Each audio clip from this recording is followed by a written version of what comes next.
he should be held responsible for it. He still did it. Whether he was in his right frame of mind or not, he still did the act. There was nobody else on that bus holding a knife, slicing up my child.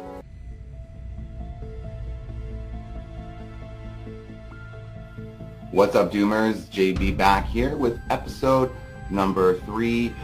Today's case, I promise you, if nothing else, will make you never want to take the bus again.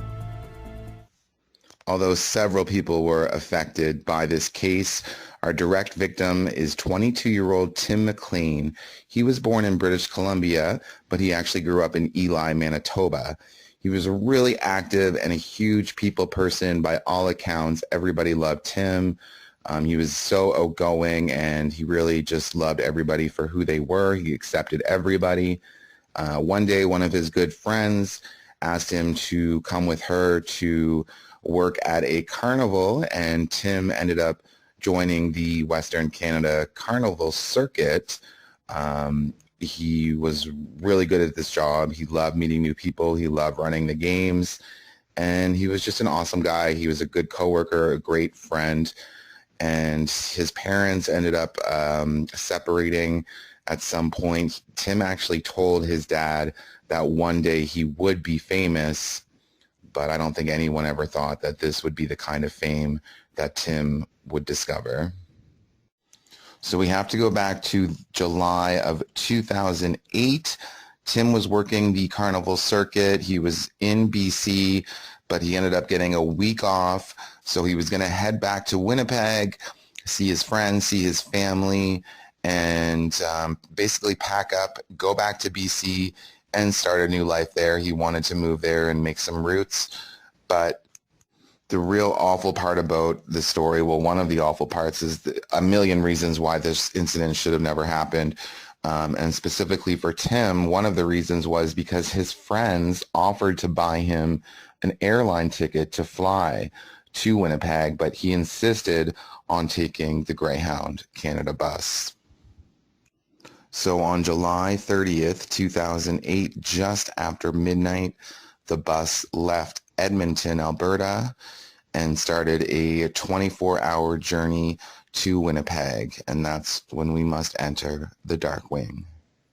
Tim was sitting in the second last row of bus number 1170. There was a total of 37 passengers on board.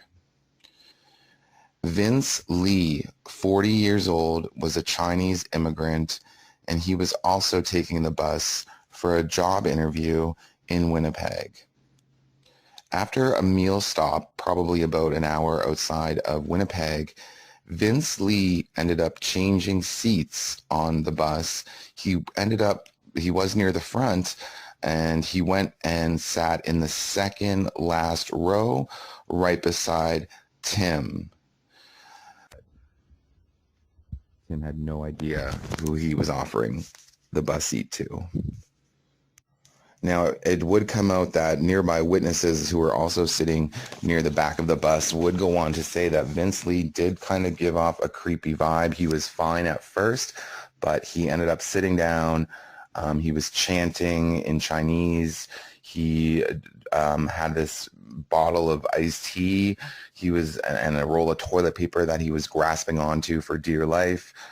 He had some empty plastic bags, and he was just kind of a weirdo, people thought. But it's one of those things, like, people are weird, especially if you're on a bus. Like, do you say something, or do you just kind of let it go? I would probably have my headphones on and not even notice what was going on. And unfortunately, that's kind of what happened to Tim. He had his headphones on. He ended up, falling asleep. He had his head rested up against a window. The bus was very dark. It was the middle of the night.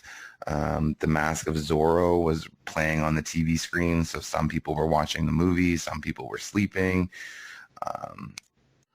Then we have a witness who was sitting across from Vince and Tim.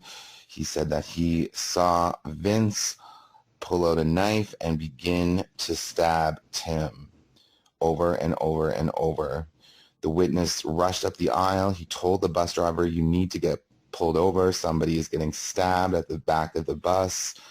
Another witness said that they saw Tim try to jump over Vince as he was being stabbed, but keep in mind he's in the window seat. You know, someone's stabbing him with a knife. It's not really the easiest thing to jump over another man.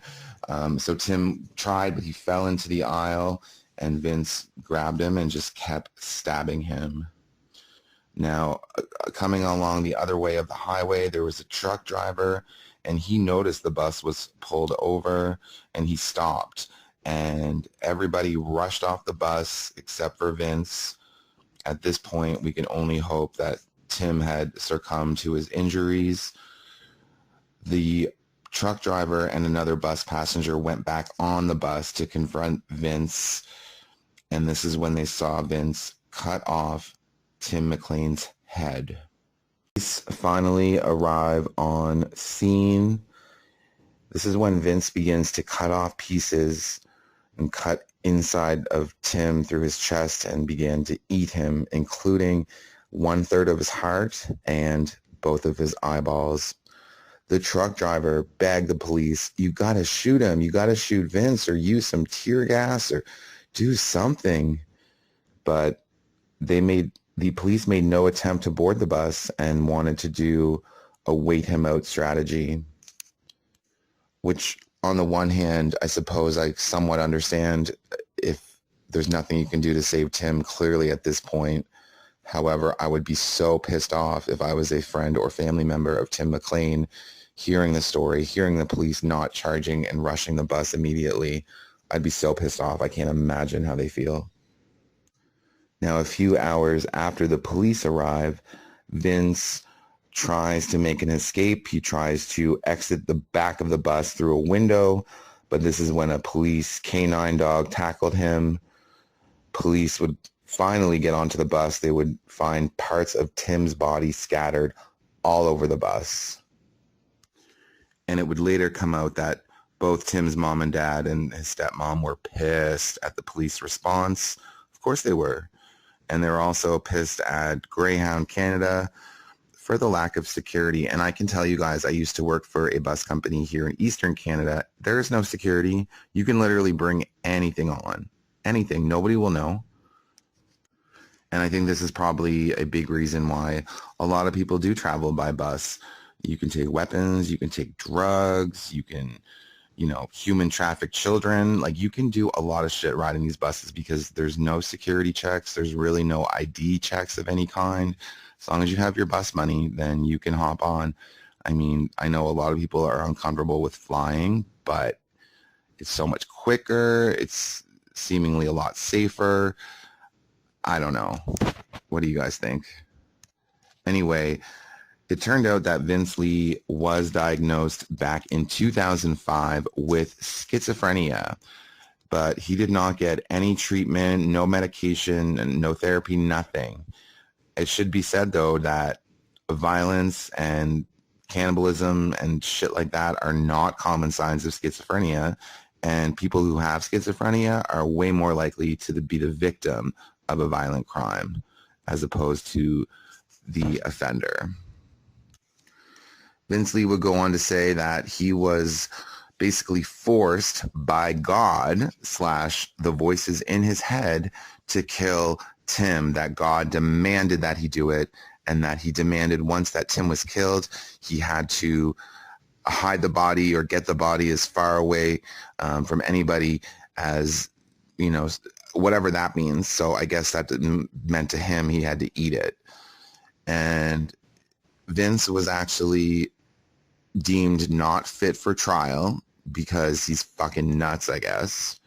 The problem with this is he was found not criminally responsible for this incident because he was not in his right mind. That pisses me off so much. It's so offensive to people who have mental illness because I've struggled with it for probably about 15 years. And it's like, I've never been violent. I've never even really gotten to a fight of any kind, like a physical one. So I just hate that stigma there. And I was really disappointed with both the Canadian police, their response to this, as well as the court system. and the doctors who said, he's not fit, he shouldn't be criminally responsible, he wasn't in his right mind. Well, he took the knife on the bus. He, he's, from whatever all the witnesses said, he was eyeing everyone up and down, sort of like plotting out who is going to be the victim. And it just seems like he was going for a job interview, so he had like a good work history. He was like a, what is it, not a bobcat, but like a forklift operator for a while. He had a degree from China in computer science. Like, he was a smart person. So I don't know. I just don't buy that at all, that he's not criminally responsible. And it gets worse. So Vince Lee was found not criminally responsible for the murder of Tim MacLean, and he was sentenced to a psychiatric hospital indefinitely. It was at this hospital he was able to change his name to Will Baker. I'm sorry, but if you kill someone, mental illness or not, psychosis, whatever it is, I know it wasn't the schizophrenia, but whatever it was, you should not be able to change your name. Holy fuck, that is infuriating. But it gets worse, even worse. In June of 2010, Vince/Will began supervised release from the hospital, meaning he could go out as long as he had an attendant. In 2012, he was granted unsupervised visits out of the hospital. In 2015, they moved him into a halfway house where they regulated his medications. But in 2017, Vince/Will was declared stable and able to regulate his own medication, right? Because he had such a great history of doing that. It's so infuriating to hear that. I would love to, see how the doctors and the judge and the cops, I'd love to see how they would feel if, Vince popped up in their neighborhood and moved in next door. How comfortable would they be with that? How comfortable would they be sitting on the bus next to Vince Lee, having him come over for dinner? How about that? Well, that's everything with this case. What did you guys think? Let me know in the comments. Do you think Vince Lee should have been held criminally responsible? If you think not, don't even bother commenting. I don't want to hear from you. It's such bullshit. Episode 4 coming soon. Subscribe, like, and comment. Have a great day. Stay safe.